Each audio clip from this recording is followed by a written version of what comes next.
tout le monde. Les enfants peuvent aller rejoindre leur groupe. S'il y a des enfants, je vois quelques enfants. Sylvain aussi, peut partir. Bonjour à tous, content d'être de retour avec vous et de vous voir dans cette période d'après-Pâques, avec ce beau soleil. Je me suis mis à penser au paradis. Et quand on sera au paradis, moi je compte y être, quand on sera au paradis, je suis sûr qu'on sera tous profondément conscients de deux choses, peut-être de plusieurs choses, mais de deux choses en particulier. D'une part, on sera très conscient du fait que nous ne méritons pas d'être là. On n'est pas meilleurs que les autres. Que Dieu n'a pas regardé la race humaine en disant, voilà, je vais choisir les meilleurs, c'est nous. On va être là en train de se regarder en disant, qu'est-ce que je fais là? Je ne suis pas bon, je n'ai pas fait des choses exceptionnelles, je ne suis pas meilleur que les autres. J'étais pécheur. Qu'est-ce que tu fais là? On sera surpris de se voir, dans un sens. Mais on sera tellement conscient que c'est seulement par la grâce de Dieu, parce que Dieu est bon envers nous et qu'il ne nous traite pas conformément à ce que nous méritons, mais dans sa grande générosité, sa grande bonté, on sera avec lui pour toujours. Et l'autre chose dont on sera pleinement conscient, c'est que c'est la croix de Jésus, nous en avons parlé la semaine passée, lors du Vendredi Saint, la croix de Jésus a tout accompli. Ma dette est payée, on l'a chanté. Parce que la croix de Christ est le lieu où Jésus meurt pour les pécheurs. Il a pris nos fautes sur lui. Il a satisfait la justice de Dieu. Et parce que cette œuvre est complète, nous n'avons plus rien à payer. C'est seulement à cause de lui que nous serons là. Au ciel, il n'y aura pas d'orgueil humain. Personne ne sera là en train de se vanter et dire voilà, j'ai fait ceci, j'ai fait ça. On sera tous humbles, mais émerveillés, épatés. Et c'est quelque chose qui me fait beaucoup de joie, même si c'est encore loin. On ne sait pas encore jusque quand on a, mais un jour, on sera là. Alors c'est important de penser à cela parce que nous sommes en train de commencer aujourd'hui une série dans le livre de Jacques. Et le livre de Jacques nous aide à comprendre comment vivre en tant que chrétien. Il ne va pas nous dire comment arriver au paradis. Il ne va pas nous dire ce que nous devons faire, croire en Christ, recevoir le pardon, etc. Ce n'est pas un livre sur comment être sauvé. C'est plutôt un livre sur comment vivre en étant sauvé. Comment vivre maintenant que nous savons que nous avons une place au paradis. Comment vivre avec la foi en Jésus-Christ. Il va nous aider à comprendre que nous devons vivre en tant que chrétiens avec un style de vie chrétien, avec des bonnes œuvres. Ce ne sont pas des choses qui vont nous sauver, mais ce n'est pas une option pour les chrétiens. Si nous appartenons à Christ, nous devons vivre pour Christ, vivre selon la parole de Christ. Cette série, on l'a intitulée Jacques a dit. Pas Paul Évry, mais Jacques a dit. Voilà, Jacques a dit. Vous connaissez le jeu, vous l'avez joué, j'avais envie de le faire aujourd'hui avec les enfants. Jacques a dit. Et donc c'est très simple, le principe c'est que si Jacques le dit, on ne va pas le faire, hein, mais si Jacques le dit, il faut obéir. Si Jacques ne le dit pas, alors il ne faut pas le faire. Et c'est utile parce que justement, lorsque Jacques écrit quelque chose, c'est toujours par rapport à ce qu'il faut faire. Comment nous devons obéir à Dieu. Pas parce que Jacques le dit, évidemment, mais parce que Dieu, le Seigneur, le dit à travers Jacques. Et Jacques va nous aider particulièrement dans deux domaines, deux scénarios, si je peux dire ça comme ça. Il se peut qu'on se retrouve dans un de ces scénarios. Le premier, c'est quand on est ce qu'il appelle des hommes partagés. On a deux âmes, littéralement. On a deux envies différentes. On est moitié-moitié. On veut faire ce que Dieu veut, mais on veut aussi faire ce qu'on veut. On veut plaire à Dieu, mais on veut aussi plaire aux autres et faire ce que le monde nous demande de faire. On veut dire qu'on est chrétien, mais on ne veut pas nécessairement vivre en tant que chrétien. Et ça, c'est le partage, on est des hommes partagés.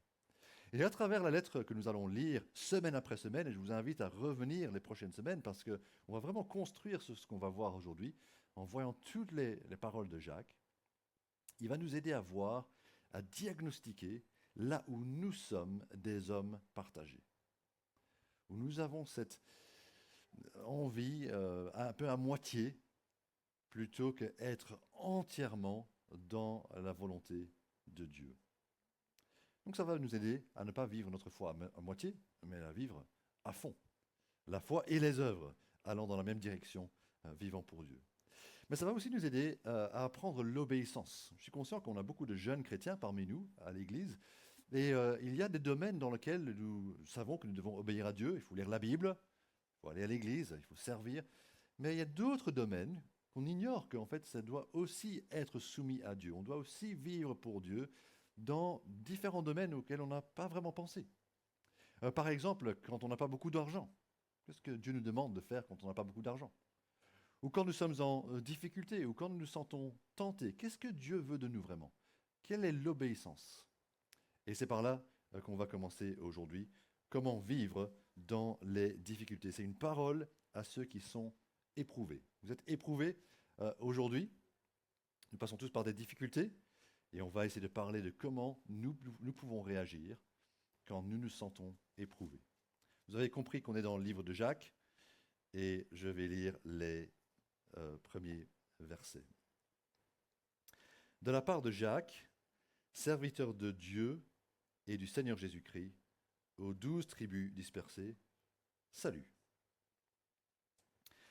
Quand on pense à Jacques, il y a différents Jacques dans la Bible. Il y a Pierre, Jacques et Jean qui sont des disciples bien connus. Il y avait un autre Jacques parmi les 12, mais on ne parle pas de celui-là. Ici, c'est un autre Jacques qui est mentionné en Marc chapitre 6, verset 2, un demi-frère de Jésus.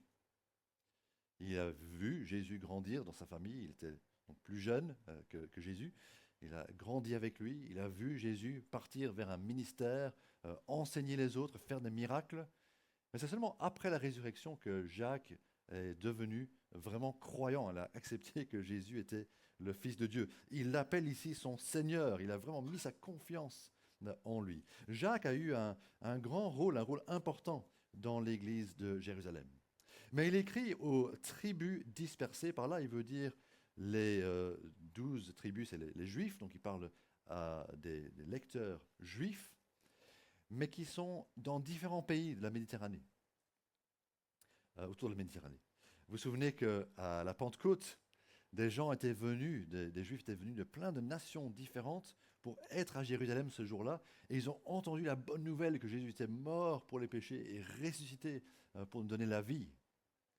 Et donc 3000 personnes se sont converties, 3000 personnes ont été baptisées ce jour-là et ont reçu le Saint-Esprit. Mais ces 3000 personnes n'ont pas habité à Jérusalem. Ils sont repartis dans leur pays où ils habitaient, où ils avaient un travail, etc. Ils avaient un commerce. Et c'est à ces personnes-là que Jacques pense, qui se regroupaient dans des petites églises pour les encourager. Donc ils étaient juifs d'arrière-plan, mais ils étaient chrétiens, ils étaient passés par la foi en Jésus-Christ. Ils affirmaient qu'ils étaient chrétiens.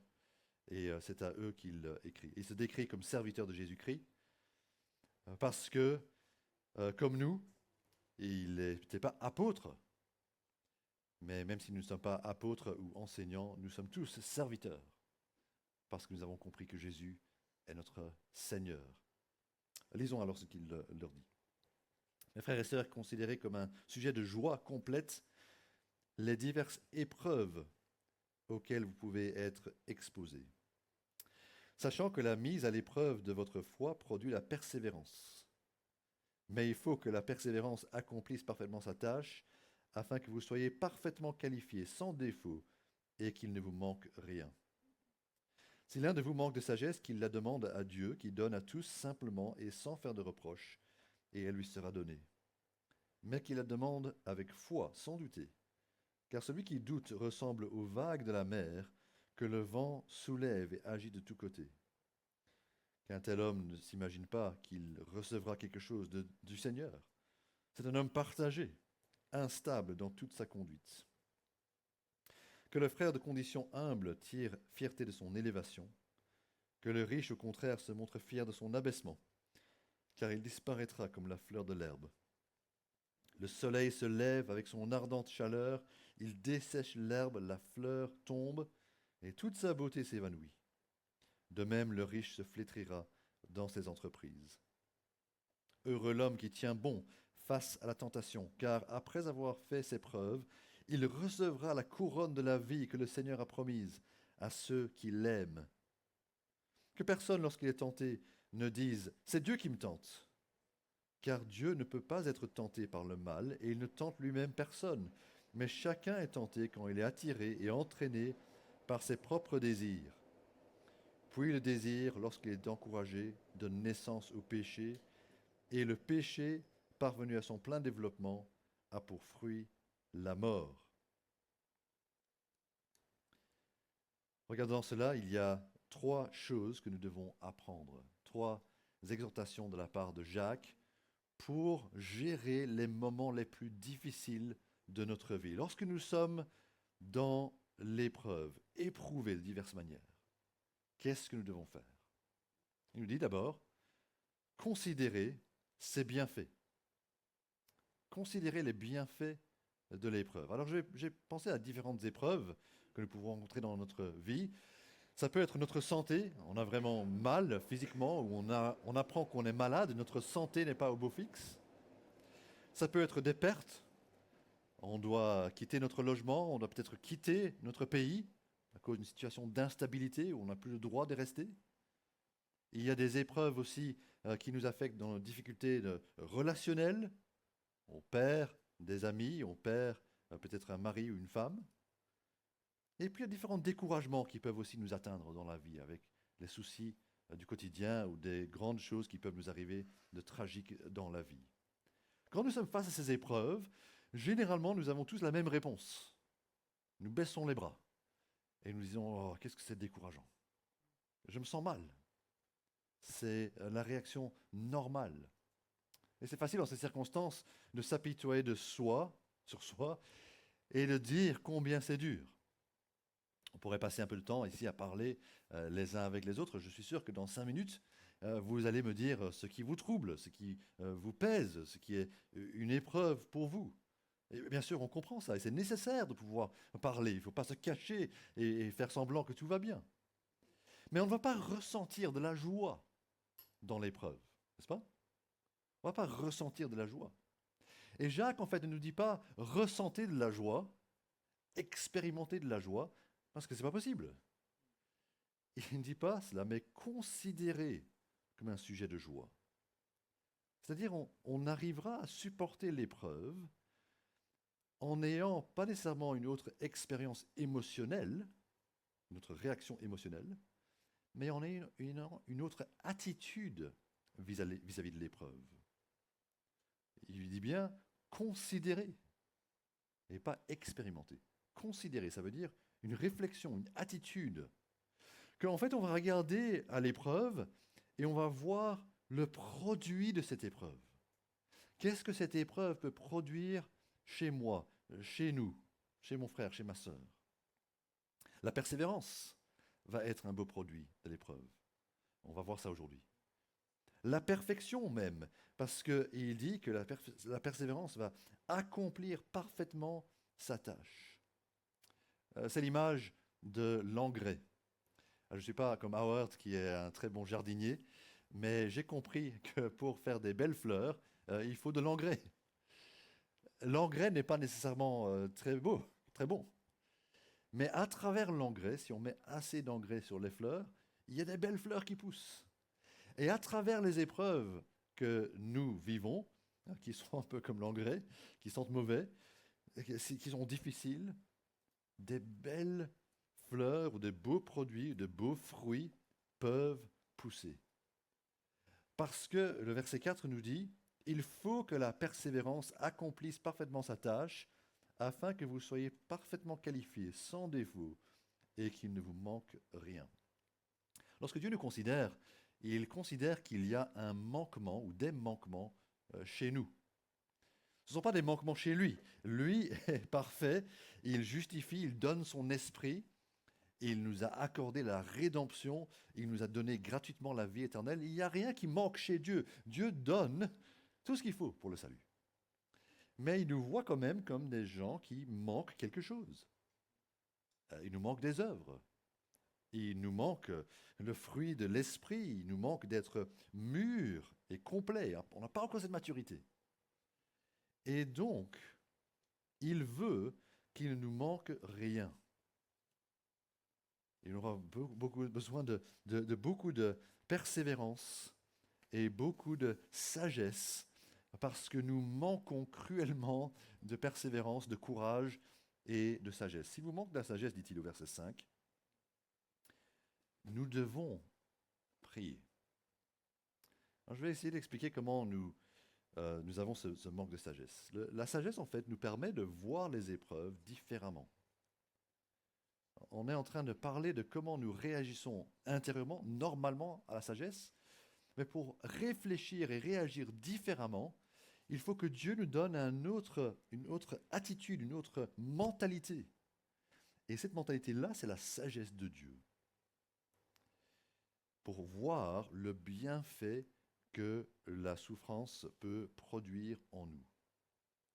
Est-ce que vous avez naturellement cette sagesse, cette perspective, cette mentalité ?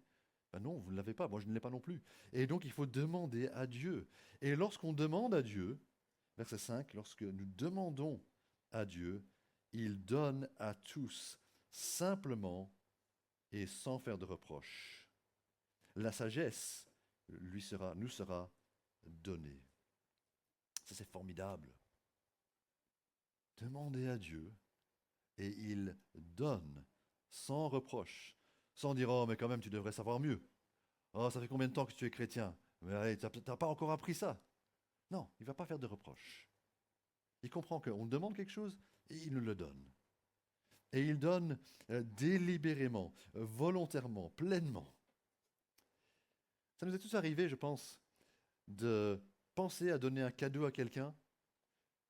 C'est peut-être un collègue qui part du travail, on dit « Ah, ce serait chouette de lui donner un petit cadeau de départ. » Ou c'est l'anniversaire de ton cousin, tu dis « Ah oui, c'est bientôt son anniversaire, je devrais acheter quelque chose, je devrais lui envoyer quelque chose pour son anniversaire. » Et puis on oublie. Et on dit « Ah mince, c'était la semaine passée, son anniversaire. » Ça m'est arrivé récemment avec mon filleul. Je dis « Ah, j'ai raté son anniversaire. » Et qu'est-ce qu'on fait à ce moment-là? On se dit ouais, « Parfois, j'ai pas les ressources, j'avais envie, mais j'avais juste pas les moyens. Je suis pas allé au magasin à temps. » Et donc voilà, j'avais envie de lui donner un cadeau, mais il n'y avait juste pas moyen que je lui donne. Dieu n'est pas comme ça. Ça n'arrive pas à Dieu de dire oh, j'aimerais bien te donner de la sagesse, mais en fait, j'ai pas beaucoup de sagesse à donner, ou j'ai oublié que tu avais besoin de ça. Je sais que tu avais demandé, mais en fait, j'ai complètement zappé. Excuse-moi. 2 ans plus tard, je pense à ça. Non. Quand Dieu considère qu'il nous manque de la sagesse et du courage, de la persévérance, et qu'on lui demande, Seigneur, aide-moi, j'ai vraiment besoin de ça, eh bien, il nous donnera la sagesse. Pour qu'on comprenne que les épreuves qu'il nous envoie sont des épreuves qui vont nous fortifier, vont nous apprendre à persévérer et qui vont vraiment nous faire du bien. Ça ne va pas être agréable, mais c'est pour notre bien que Dieu le permet. C'est pour nous façonner, pour nous transformer qu'il le permet. Ces jours-ci, c'est possible d'avoir un coach sportif, un coach pour améliorer notre condition physique. Et vous avez compris que moi, je n'ai pas un coach comme ça. Mais ça existe. Et vous pouvez bénéficier d'un coach. Pourquoi? Parce que vous allez lui demander, voilà, je veux avoir un autre corps, un corps qui ressemble plutôt à quelqu'un d'autre. Et donc, qu'est-ce que je dois travailler? Comment est-ce que je dois faire? Et lui va prévoir un plan d'exercice pour toi. Il va dire, d'accord, si tu veux vraiment être musclé, athlétique, en forme, il faut que tu fasses ça autant de fois, il faut que tu fasses... On sait bien, no pain, no gain, pas de douleur, pas de gain. Donc il va falloir bosser, souffrir, être étiré, travailler et avoir peut-être même mal aux muscles pour arriver à la forme que le coach envisage avec nous. Mais Dieu est comme ça. Dieu est comme ce coach, sauf que ce n'est pas physique, c'est spirituel. Il veut nous former à notre progrès spirituel et il va nous préparer alors un parcours d'épreuves dans cette vie. Dans l'au-delà, il n'y aura plus de souffrance, mais dans cette vie, il y a des souffrances, il y a des épreuves. Et donc, il nous prévoit une série d'épreuves qui, si nous arrivons à persévérer et à travailler à travers ces épreuves, en fait, on va avoir un autre résultat. On va devenir sage comme il le veut. On va devenir en forme comme il le veut. On va avoir du tonus spirituel. Et ça, c'est un cadeau que Dieu veut vous donner. Dieu est vraiment friand de donner à ceux qui lui demandent. Et je veux qu'on retienne ça. Tout à l'heure, on va voir que Dieu nous bénit. Il veut nous donner une bénédiction. Mais ici, je veux simplement appuyer le fait que Dieu veut nous donner généreusement ce qu'on lui demande. Pensez à comment Jésus a réagi quand on a demandé des choses. Quelqu'un, un lépreux, a dit à Jésus, Jésus, si tu veux, tu peux me rendre pur. Jésus dit, je le veux, sois pur. Alors quelqu'un d'autre a dit, je ne mérite pas que tu viennes chez moi, mais dis simplement un mot et je suis sûr que mon serviteur sera guéri. Mais guéris-le. Et Jésus a dit, oui, quelle belle foi d'abord. Et puis il a dit le mot, ton serviteur sera guéri. Et il a été guéri. Jésus avait toujours envie de répondre aux demandes, aux requêtes de quiconque venait avec foi en demandant simplement, Seigneur, aide-moi, guéris-moi. Et il disait souvent, ta foi t'a sauvé. Mais en fait, il y a des exceptions. Il y a une exception à des personnes qui ont demandé quelque chose à Jésus et Jésus ne leur a pas donné. Vous savez qui c'est? Ce sont des gens qui ont dit, ouais, on n'est pas sûr, tu n'as pas vraiment fait assez, je ne suis pas sûr que tu es le Messie, alors fais un signe. Ils sont aussi venus avec une requête à Jésus. Jésus, fais un signe, montre-nous quelque chose pour qu'on croie en toi. Et si ton signe est assez impressionnant, alors on croira en toi. C'est ce qu'ils ont dit. Et ils n'ont pas cru. Ils étaient dubitatifs. Et Jésus a dit, une génération mauvaise et adultère réclame un signe miraculeux. Mais aucun signe ne sera donné, à part le signe de Jonas. Voyez-vous, ils n'ont pas cru. Ils étaient dubitatifs. Et si c'est notre attitude, verset 6, alors Dieu ne va pas nous donner quelque chose. Verset 6, qu'il demande avec foi, sans douter, car celui qui doute ressemble aux vagues de la mer que le vent soulève et agite de tous côtés. Qu'un tel homme ne s'imagine pas qu'il recevra quelque chose du Seigneur. Si nous doutons, si nous sommes instables, nous disons, ouais, je ne pense pas que Dieu a vraiment la puissance, on ne va pas vraiment demander, on ne va pas vraiment avoir envie, on sera instable, partagé, pas schizophrène, mais partagé parce qu'on voudra une chose, on dira, oui, Seigneur, envoie-moi de la sagesse, on n'a pas vraiment envie d'avoir de la sagesse. On sera comme une vague. C'est une belle image, n'est-ce pas, que Jacques utilise là, parce que on a tous vu des vagues. J'étais en France récemment, on était à la mer, et on voit la mer qui monte, et à un moment, la vague est là, et puis ça recule, et là, ça va là-bas. Et puis c'est de retour là-bas, et puis c'est de retour là-bas. Et on est comme ça, malheureusement, en tant que chrétien. Parfois, on est tout feu, tout flamme. Oui, je veux avancer avec le Seigneur, et puis chut, on est emporté par le monde. Et puis on est de retour, on dit, ouais, c'est dimanche, j'aime le Seigneur. Et puis c'est vendredi, et je vais avec le monde, et je suis entraîné par mes mauvais désirs. On est partagé. Et les amis, on doit développer une autre stabilité, une constance pour être les mêmes. Et nous devons en fait demander à Dieu de l'unité, que nous soyons unis. Pas entre nous, bien sûr, nous devons être unis entre nous, en communauté, mais unis intérieurement. Que tout dans ma vie aille dans la même direction. Mes sentiments et mes actes. Ce que je ressens pour Dieu et ce que je fais pour Dieu. Ou mes paroles et mes relations doivent être vécues pour Dieu. Mes aspirations, mon comportement, tout doit être aligné pour plaire à Dieu, pour avancer avec Dieu. Et pas être une chose pour Dieu, je dis quelque chose, ou je chante quelque chose, et une chose pour moi, ce que je ressens et ce que je vis et les relations que je poursuis. Donc tout d'abord, nous devons apprendre à voir nos épreuves comme un sujet de joie. Car en passant par l'épreuve, nous pouvons faire des progrès et demander à Dieu la sagesse. Un don que Dieu veut nous faire. Deuxièmement, Jacques nous encourage à considérer l'avenir. Je vais relire les versets 9 et 10.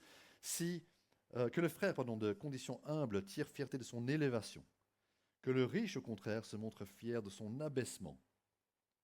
Alors ça, c'est un peu étrange. On pourrait penser qu'il se moque de nous, là, qu'il dit tout pour contrarier. Ce serait plus normal de dire que le pauvre se tire fierté de son abaissement. En disant, que je suis pauvre, que je suis abaissé, je n'ai plus rien, etc. Je suis fier de ne plus rien avoir devant Dieu.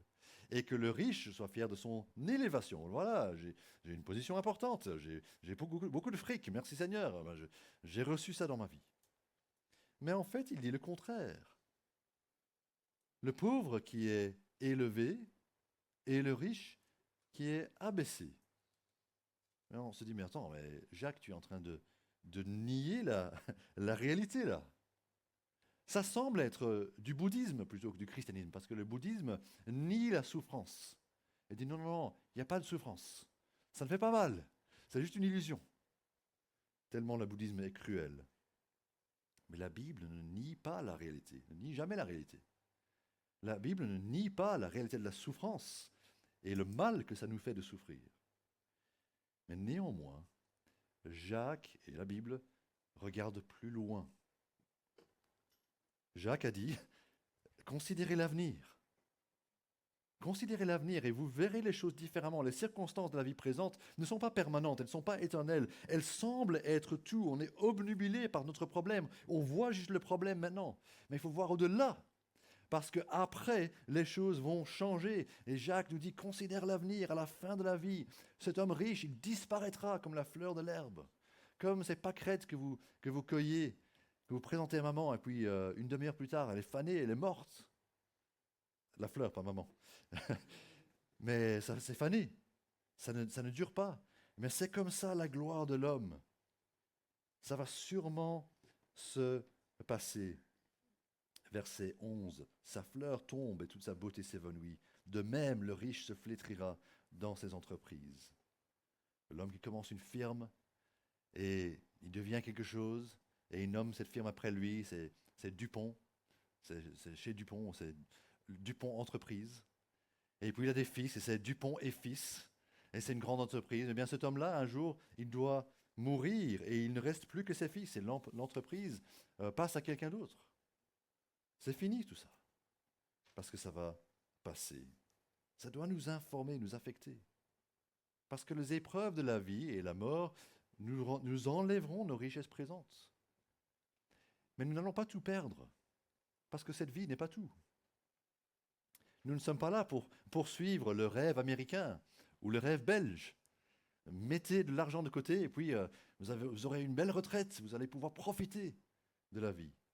Amassez un maximum pour vivre comme vous voulez. Non, Jésus a dit, gardez-vous avec soin de toute soif de posséder, car même dans l'abondance, la vie d'un homme ne dépend pas de ce qu'il possède. À quoi rime la vie? Ce n'est pas avoir un maximum de pognon. Ce n'est pas ça le sens de la vie. Si par contre vous regardez votre compte en banque et vous dites, oh, il n'y a pas beaucoup là, et si vous dites, je ne suis rien parce que moi je n'ai pas beaucoup d'argent, gardons en tête que Dieu nous élève. L'avenir pour le pauvre est décrit au chapitre 2, verset 5 de Jacques. Jacques 2, verset 5. Écoutez mes frères et sœurs bien-aimés, Dieu n'a-t-il pas choisi ceux qui sont pauvres aux yeux du monde pour les rendre riches dans la foi et héritiers du royaume qu'il a promis à ceux qui l'aiment?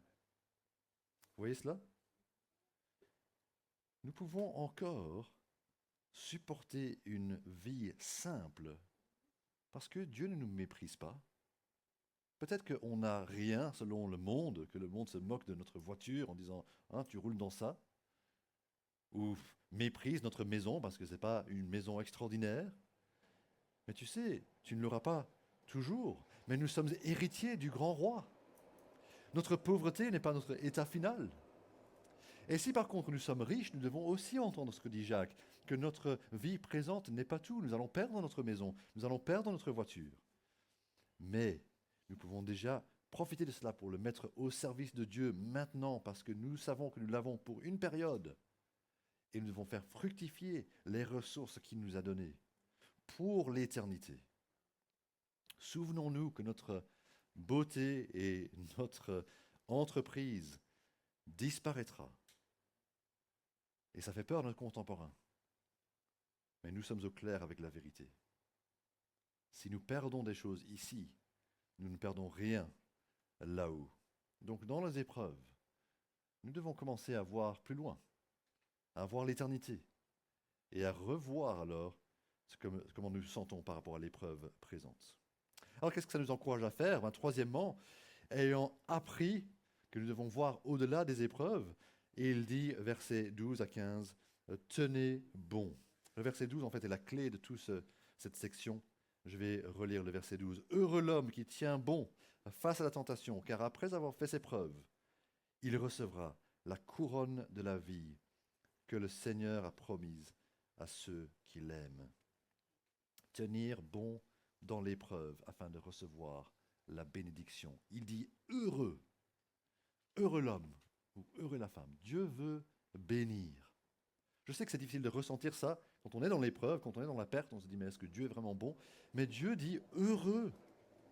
Dieu a envie de nous bénir à la fin, après tout, après avoir tenu bon. Et donc même si l'épreuve est longue, nous devons considérer que Dieu a une récompense pour nous. Et cette récompense est individuelle. Il dit heureux l'homme, pas heureux les hommes. Parce qu'il veut nous éclairer sur le fait que c'est chaque personne, chaque chrétien, chaque chrétienne qui doit réagir à ça, s'engager avec Dieu, tenir bon dans la foi. Et qu'on ne peut pas compter sur les autres. Il n'y a pas des entrées groupées dans le ciel. Ce n'est pas comme à Walibi, si vous êtes 10, c'est bon. Non, vous entrez au ciel individuellement parce que vous avez mis votre foi en Christ. Et si vous n'avez pas mis votre foi en Christ, vous n'y entrerez pas. C'est individuel, la récompense. Mais ce que ce verset nous montre, c'est que ça vaut la peine. Il utilise l'image d'une couronne, et c'est le prix des athlètes à l'époque. C'était une couronne qu'on mettait sur eux. Ce n'était pas des médailles qu'ils avaient en Grèce à l'époque, c'était une couronne qu'on mettait sur le cheveu pour leur dire qu'ils étaient des gagnants, des champions. Et cette couronne-là, elle est couronne de vie, parce que nous aurons la vie éternelle. C'est le Seigneur qui donnera cela. C'est personnel, ce n'est pas une récompense automatique, mais c'est Dieu qui donne à ceux qui l'aiment. Nous l'aimons, nous avons envie d'être avec lui et nous persévérons pour lui. Alors il personnellement donnera cette récompense. Alors ça nous assure que ça vaut la peine. Aujourd'hui, c'est bien possible qu'on se dise c'est difficile de persévérer, mais il faut persévérer. Et la persévérance va main dans la main avec la promesse. Par la promesse de la grâce de Dieu, nous persévérons. Dieu le rend possible, mais le moyen est la persévérance. Alors, tout ça est formidable. Mais peut-être qu'en entendant tout ça, tu dis, mais ça n'arrange pas les choses pour le présent. Ce qui te trouble aujourd'hui est un sentiment énorme d'être tenté. Parce que généralement, lorsque nous sommes sous pression, lorsque nous sommes dans l'épreuve, lorsque nous sommes affaiblis, on est plus tenté, on est tenté davantage que d'habitude. Parce qu'on se dit, avec ce que j'ai perdu, peut-être que le péché qui m'est familier va m'apporter un certain plaisir, va m'aider à m'échapper de la misère dans laquelle je suis, dans laquelle je me sens profondément. Et si tu sens que tu vas craquer, peut-être que cette relation illégitime ou profiter de la malhonnêteté est d'autant plus tentant parce que tu veux te sortir de l'épreuve. Tu sais que tu dois persévérer, mais en même temps tu dis c'est juste trop tentant. Et tu as envie de baisser les bras. Oscar Wilde était un écrivain irlandais qui écrivait des pièces de théâtre, ce n'était pas un chrétien. Et lui, un de ses personnages dans une pièce de théâtre dit « Le seul moyen d'éliminer la tentation, c'est d'y succomber. » Le seul moyen d'échapper à la tentation, c'est d'y succomber. Mais ce n'est pas vrai. Si tu succombes à la tentation, en fait, la prochaine fois, tu seras encore plus faible et la tentation sera encore plus forte. Mais si tu résistes à la tentation, c'est vrai que la tentation demeure, jour après jour. Et donc, on doit continuer à résister. L'appel de Dieu, ce n'est pas simplement de dire « un jour, je crois en Christ et j'obéis à Christ », mais le lendemain et le jour après, de continuer sur le long terme. La persévérance, c'est prendre les bonnes décisions jour après jour, sur la durée, et avancer avec Dieu. Demeurer, persévérer et tenir bon. Mais peut-être qu'on dit ce qu'il dit au verset 13. C'est Dieu qui me tente. Je ne pense pas qu'on dit ça vraiment dans la tentation. Mais parfois, on le dit après la tentation, après avoir chuté, après avoir péché. On dit, ouais, mais c'est Dieu qui l'a voulu.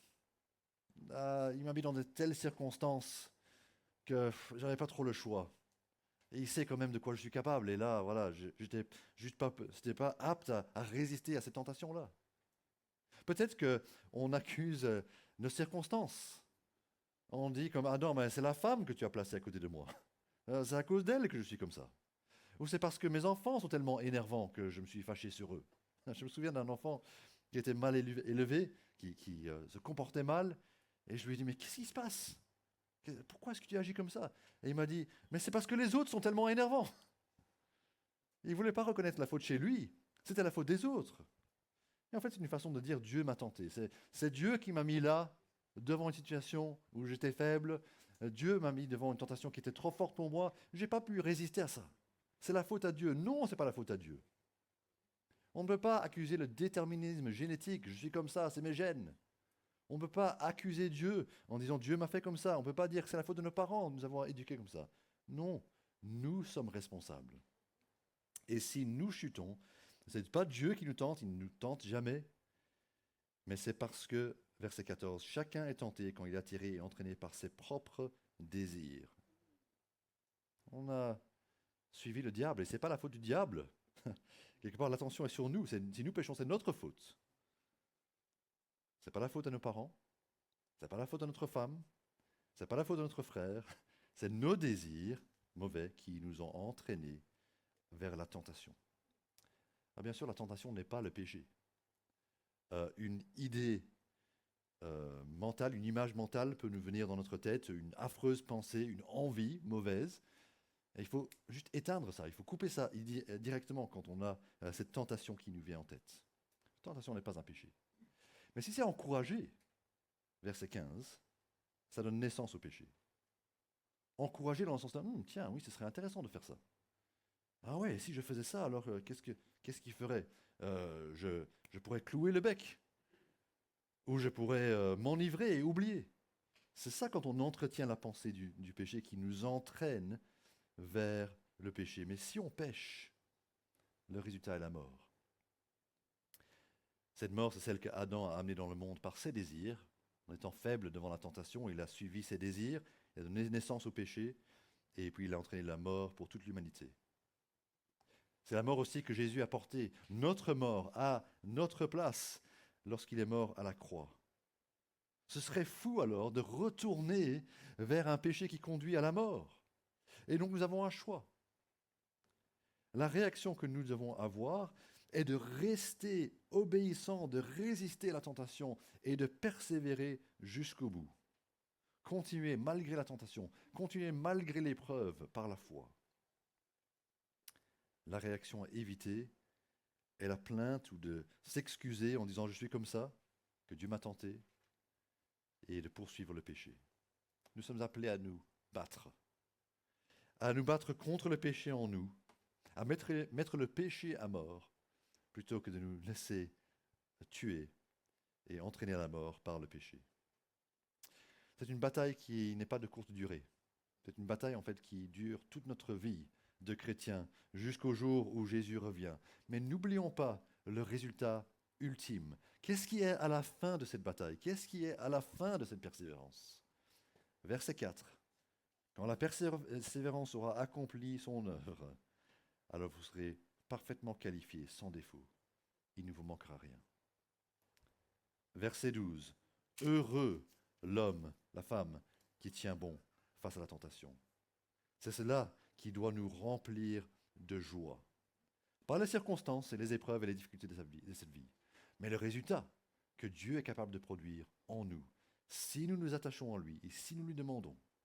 Et il est prêt à nous accorder sa grâce, sa sagesse et tout ce qu'il nous manque. Alors prions. Prie avec moi. Notre Père Céleste, nous voulons te prier en sachant que tu es bon, que tu as à cœur notre piété, notre vie avec toi. Tu ne nous laisses pas mous, paresseux, inertes. Tu prépares un parcours de combattant pour nous. Et c'est vrai que ce parcours est difficile et parfois nous avons du mal, nous avons de la peine. Mais nous te prions, Seigneur, que tu nous rendes courageux. Rends-nous confiants aussi, parce que tu es un Dieu de grâce, tu vas nous accompagner, tu ne vas pas nous laisser là. Et par ton esprit, nous allons pouvoir produire le fruit de l'esprit, la persévérance, la fidélité dans l'épreuve que tu veux voir chez nous. Seigneur, nous voulons nous approcher de toi, nous voulons compter sur ta bonté, que tu es prêt à nous donner ce qui nous manque, cette sagesse qui nous manque, la persévérance qui nous manque, et aussi que tu veux notre bonheur, que tu veux nous bénir, et que ce que tu as prévu pour nous, la sainteté, la justice, est quelque chose de bon pour nous, de meilleur pour nous. Alors encourage-nous, Seigneur, et aide-nous, là où nous sommes faibles, à pouvoir vaincre le péché et la tentation. Au nom de Jésus. Amen. Nous allons terminer par un chant qui rappelle qui nous sommes. En toi, je sais qui je suis. Et c'est aussi le moment pour nos offrandes. Il y a différents moyens de donner nos dons et nos offrandes. Il y a les paniers qui vont circuler, merci Georges. Et il y a aussi le lecteur de cartes au fond de la salle. Si vous avez envie de juste faire un paiement par carte, c'est tout à fait possible. Vous mettez le montant que vous voulez donner, vous scannez votre carte, vous mettez votre code PIN et c'est un paiement qui va directement vers l'Église. Alors chantons debout, tous ensemble, cette parole.